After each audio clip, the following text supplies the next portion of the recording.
Now let's talk about MassBay. I think we all knew we were going to talk about this.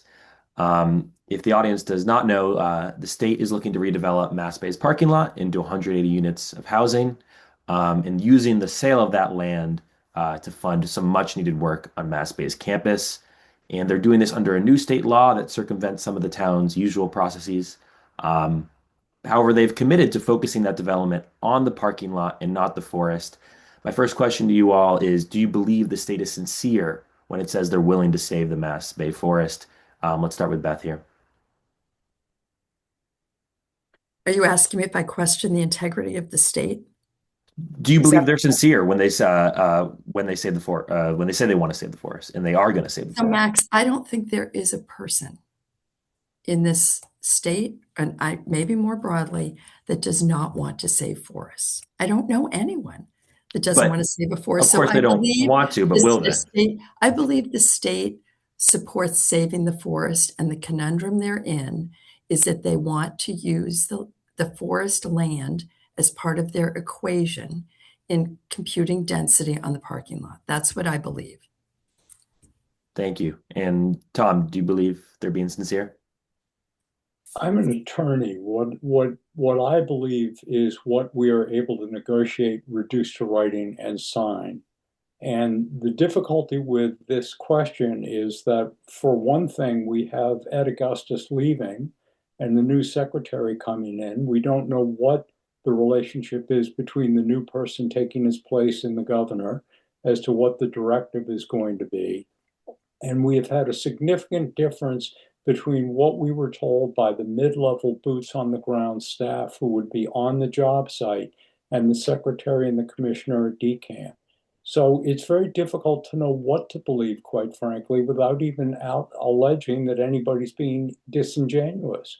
We just have not had a focused response.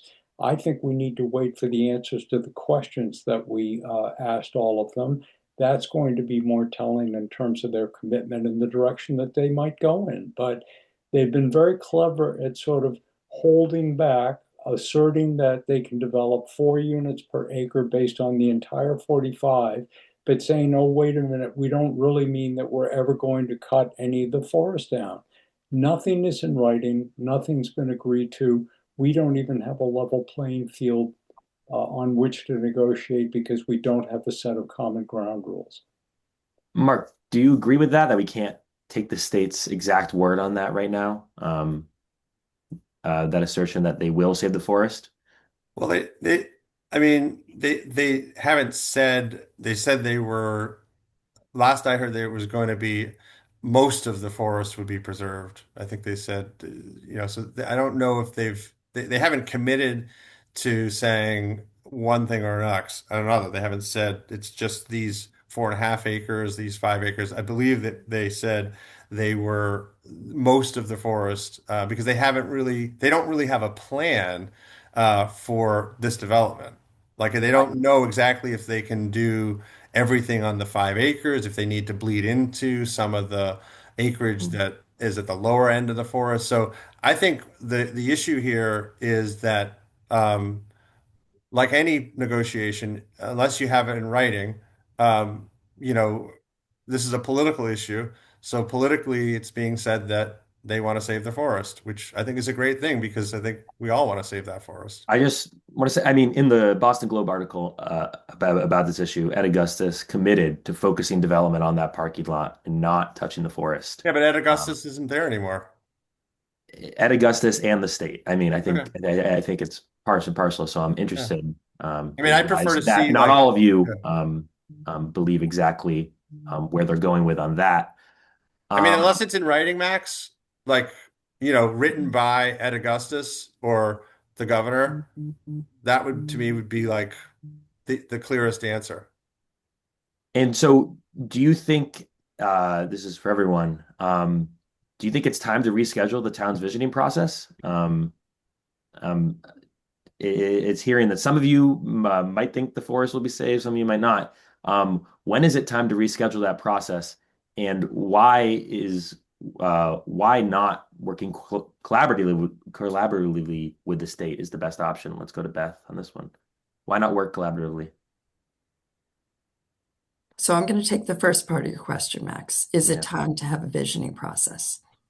From the beginning, I have said we, the select board, need to speak directly with our residents and talk about the issues, talk about what works and what doesn't work so that we, as their elected officials, are empowered to represent them with facts, what they believe, why they believe, what their reaction is to different options. And I think we should not be fearful about talking to them, even absent a firm commitment from the state about where they are, because we are better informed representatives having dialogues in open with our community. And So so, are you yes, willing to I would have reschedule it? held, I would have held, if you watched our programming, I have been a strong advocate of holding forums. Does it need to be a quote visioning where we have baked solutions to get feedback on? I don't believe we're there yet. I believe we should be having workshops and talking through the issues, talking through why we think no development works, why we think some development works, what our concerns are, what our non-negotiables are, and move from there. But we have allowed our residents to give feedback to MassBay. We've allowed our residents to come in one-way street with us at Citizen Speak, but we have not been in forums where there's a give and take with those of us whom they elect. And Mark, So I agree do you with think Beth on we need to that. shut out the state here, or No, should I we mean, be talking with the no, state right now? Because no, it no. doesn't seem like there's a lot of Here's the dialogue. thing, Max. Here's the thing, Max.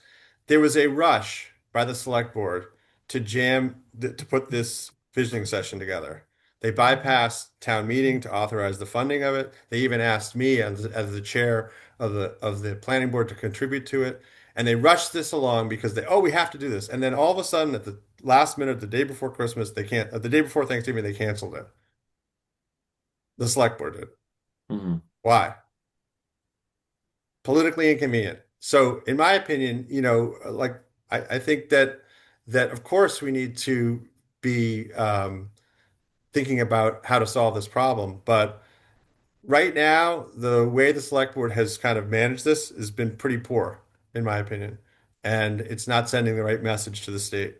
Um, But I would you be oppose talking this. to the I state mean, right now? Because there's not a lot of dialogue here. I've said this before. I oppose development in the forest, and I oppose development on the 5 acre parking lot. Stop. Full stop. Okay, we'll get to the parking lot Yeah, sure. soon. Tom, do you think we should be shutting out communication with the state right now until we get more firm commitments? Why haven't we been talking to them the whole time? And why not work We're collaboratively? not, Max, we're not shutting out communication with the state. I'm not sure where you'd get that impression. We are awaiting answers on the questions that we sent them. Those questions are reasonable. They are quite clear. They're important. We what Mark seems to fail to understand is that the state has the power to move forward with an RFP, and they can pull the trigger on the timing. That was one of the reasons we negotiated the ability to hold the visioning session when we did, in the face of the state not having to agree to that, not having to agree to extending the time limit. We were working under conditions where the state held the power in terms of whether they were going to give us the time to have a visioning session with the public. One of the reasons why we canceled it is because the select board absolutely cannot be in a position where we make representations to the community about where we're looking for input. We can't go to them and say, we want your vision on 180 units on the parking lot, only to have the state, where there'd been no agreement, come back and say, well, we changed our mind, we now need 300 units. That completely damages the select board credibility and the ability to control this process. So no, it's not time to reschedule that yet. It was appropriate to schedule that session before, and I don't think that we can do so until we have answers to the questions that we submitted to the state. There is an absolute ongoing willingness to communicate between the parties. So let's move on to the parking lot here. So The state has said they're not going to budge on 180 units, and I mean, I've heard them commit to not going above 180 units too, but you know, it seems like not everyone believes every word the state says. Um, why aren't these units important in these homes important to Wellesley? Right now, there's a exodus of young professionals from the town and projected to be more. Um, and Mark, you said you oppose any development of the parking lot. Um, would these homes not be beneficial to the town and its workforce? So I think it's clear. I mean, like I've been involved in housing my whole career. I have nothing, housing is an important part of any economic growth and development. The issue here is that 180 units on a parking lot that's completely used by the college with no plan, no thought out plan on how this is all going to work doesn't make any sense to me. We have a ton of opportunities in town for housing. We have a lot of moving parts, and there's a lot of housing that is in the works. We have Barton Road right now, which is a 14-acre parcel of land that is highly undeveloped. Adjoining that is the Armory that is a 7-acre lot. Um, that's an area where we have a lot of opportunities, and we should be working with the state on that. Now, I do not think for this location it makes any sense, period. And there's no plan. There's no plan. This was just a program that was passed by the state. And Mark, yeah, if I can interrupt, Yeah. do you recognize that the town needs more small homes and apartments? And um, right now it's a parking lot, and MassBay has said, they own a whole other side of the street, and there's land there they can figure out parking. Um, why is this not a good opportunity Let's see the plan. to Let's solve the see the full problem? plan. Let's see the full plan all ironed out. There's an issue of traffic, a major traffic problem right now on Oakland Street for all the residents that live there. Where's the plan to address that in relation to the college? There's 5,000 students that go there every day. They come and go. So Mhm. where's the plan? I'd like to see the plan for Mass Bay. Not, Um, not the state coming along and just jamming this down because we're trying to fix a state problem. Wellesley is participating in that. We have MBTA communities that we passed. We have, like I said, there's a bunch of parcels that have just traded hands. There's a project coming right now on 888 Worcester Street. We have things going on that are going to affect and move the needle on housing in our town. No question about it. Thank you, Mark. And Beth, in terms of a plan, the town has its own housing plan that came out last fall.